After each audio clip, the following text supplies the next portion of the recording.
Hi, this is Mandy with Learn to Thrive with ADHD. I'm an ADHD life coach. Today, what we're going to talk about is what we do when we quit. And I know I've had clients and I've quit myself plenty of times. I in my blog post that I wrote this week, I talked about how I just recently went to bed and watched Netflix for a week, basically. It happens. We do it. And it's not just those of us with ADHD, although we do it often, but everybody does, right? We are working on some sort of project. We are working on some sort of way to improve ourselves. We are trying to accomplish something and we give up and we stop and we either just stop doing what we were trying to do or go a different direction. And so what we're talking about today is what we do when this happens. And first, I want to talk about actually why this happens. In my situation, in the blog post, I talk about the feelings that kind of were happening. And the reason those feelings were happening is because I was thinking thoughts that was causing those feelings. And I was probably taking certain actions or not taking certain actions that were giving me results that I didn't want. And of course, what do you do as a human? What does our human brain want? It wants comfort. It wants stability. It wants us to succeed. And when we are taking certain actions that aren't giving us that success, we want to run away from it because it's not pleasurable to our brain. And so the feelings that I talked about in the blog post, I think one was overwhelm, one was anxiety. I have it right here in front of me, but I'm not on that section. There were several different ones. And again, just going back to the model and our mind management, why was I having those feelings? Because I was thinking certain thoughts, right? That's a choice. We can look at those thoughts and we can just accept them, or we can do the work, which I teach you with coaching, in which if you can go back to some of my videos, you can do the work to challenge those thoughts and beliefs, or take different actions, or insert a different feeling in what would you need to be thinking to have that feeling. All right. So that's just sort of the why it happens. We're having certain feelings. We're having certain thoughts. We're taking or not taking certain actions, and we're getting undesirable results. And that hurts our brains. So when we quit, what does quitting look like? For me, it looked like going to bed for a week with Netflix and doing absolutely nothing. And at the time, it felt, I think one of those feelings was shameful. That felt kind of shameful that I wasn't doing what I said I was going to do. But when I wrote about it in the blog post, it sounded like a break. It sounded great. I just took a break. Why is that a problem? Because of the thoughts I was thinking about taking that break, right? It always goes right back to that. And that's what I love about my specific ADHD coaching, because we deal with the mind management on top of the executive function skills. And it always comes back to managing our minds. Now, is there something going on in our brain, in our frontal lobe, that causes issues for us? Absolutely.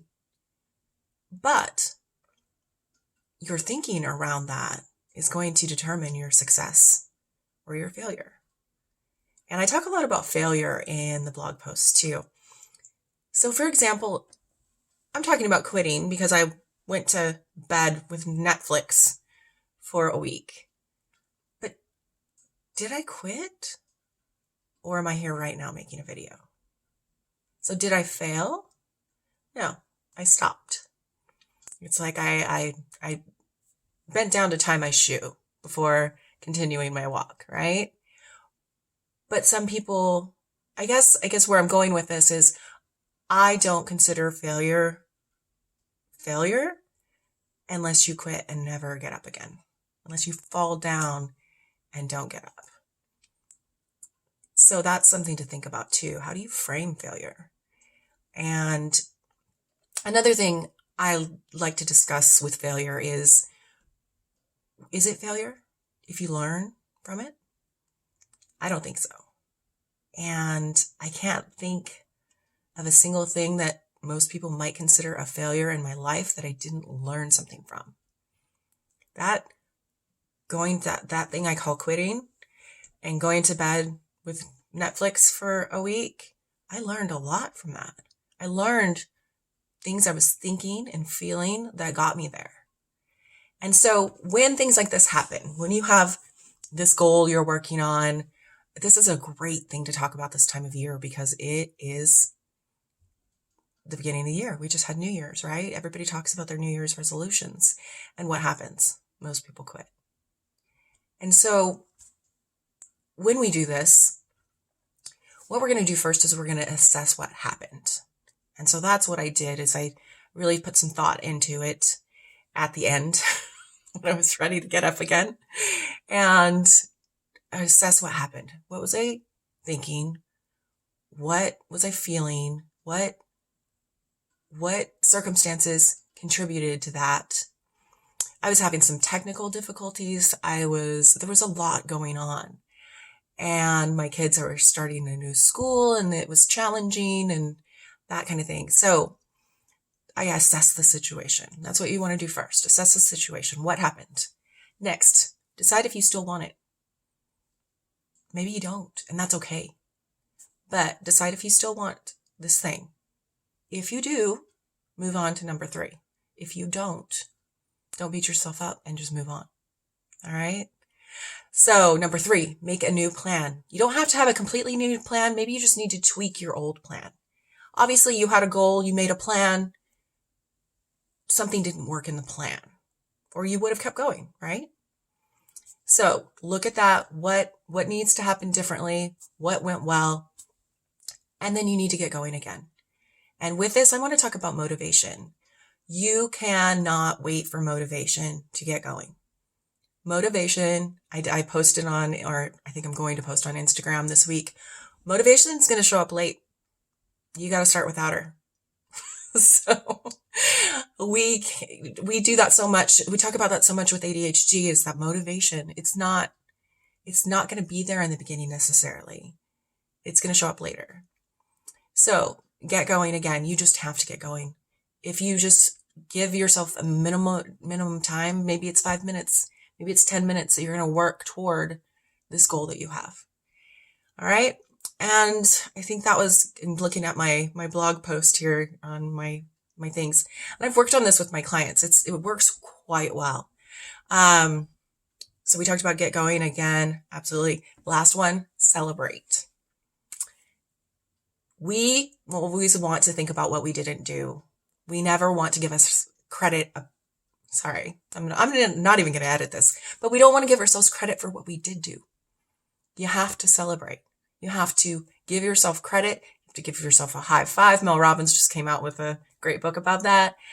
Talk to your friends and family about what you did. Don't talk about what you didn't do. All right? Give somebody else a high five. But that celebration, that good feeling that's going to come from celebrating even the smallest things that you did is going to keep you going. So I'm going to make this one quick because I've had to record it on my phone because I'm still having technical difficulties, but here I am. We're just getting through the obstacles. So I am going to be out of time right now, but I wanted to show up this week. I wanted to talk about this important subject. Have you quit on something? Tell me in the comments. Let's talk about it. All right. Subscribe if you're not already subscribed. There's a link in the description where you can check me out all the places. You can even sign up for a free mini coaching session. It's 30 minutes. You wouldn't believe what we can get done in 20 minutes. So that's a great thing to do. All right. Thanks, guys. Thanks for being here. Talk to you later. Bye.